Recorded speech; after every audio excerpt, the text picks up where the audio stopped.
Welcome to a very busy, very real day in my life as a computer science student living in the school hostel. Let's go. Every morning, my roommate usually wakes me up because she always wakes up early. Imagine waking up by 4:30. Come on now. Anyways, this is me feeling reluctant to get out of bed and thinking about my life decisions. I just have to constantly remind myself that losing sleep because of my goal is better than dreaming about besides, my future kids deserve a mom they can brag about. Clock it. So yeah, it's just I am my 2 hours of sleep against the world today. I don't know about you, but I can't go a day without praying and committing the activity of the day into the hands of God. The efficacy of prayer cannot be overemphasized. So first things first, I had to take time out to clean my room and lay my bed before heading out for lectures, because that's an absolute non-negotiable for me. You know, as a computer science student, my brain is already dealing with a lot of chaotic logic and clustered code.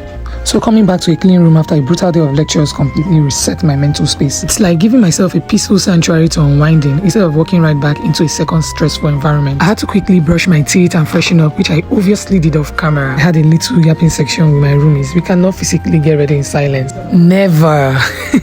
So before heading out of the hostel today to face a marathon of lecture, I have to fuel my body. I can't come and kill myself. But does that make me a foodie? Absolutely not. Somebody will be like, you're watching your show. I'm laughing at them. I don't look like what I eat, but I eat like an elephant. Wait. Did I just say that? Anyways, that's not me. On a more serious note, skipping meals is a capital offense, especially when you have a long day of technical lectures ahead. I hope I'm not exaggerating when I say I'm blessed with the best roommate ever. She's literally the kindest soul. This is me just preparing for school.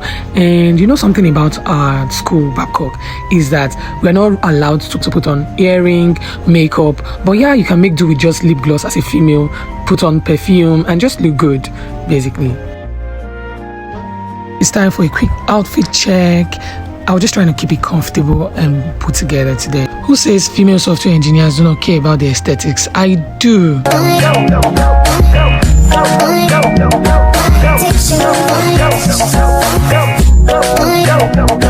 And I was still able to convince my roomies to shoot a content with me before heading for lectures. Can you imagine? Anyways, life is not meant to be endured, but it's meant to be lived. So have fun while you can.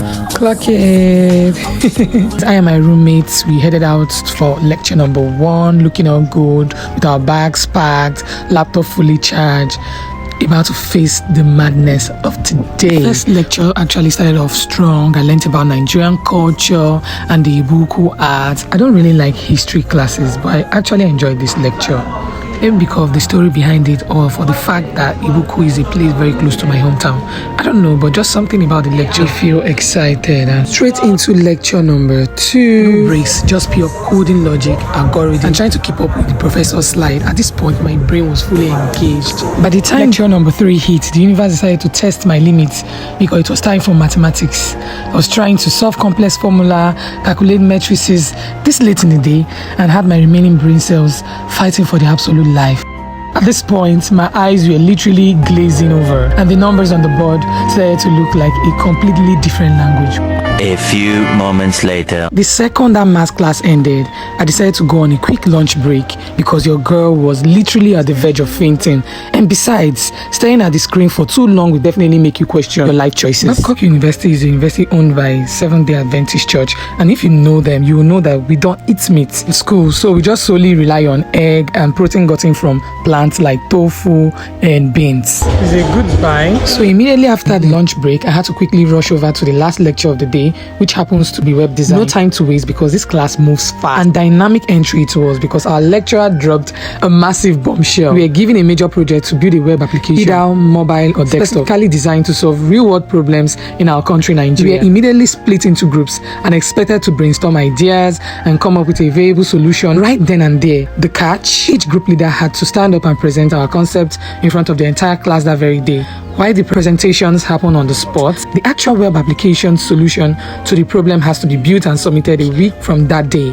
The pressure is officially on, but honestly, it's time to code. So right after that intense web design class, we had to attend a short seminar. At this point, my brain capacity was officially at 0%. So as soon as it ended, I headed straight back to my hostel to finally rest and call it a day. Thank you guys for watching. I'll see you in the next one. Bye.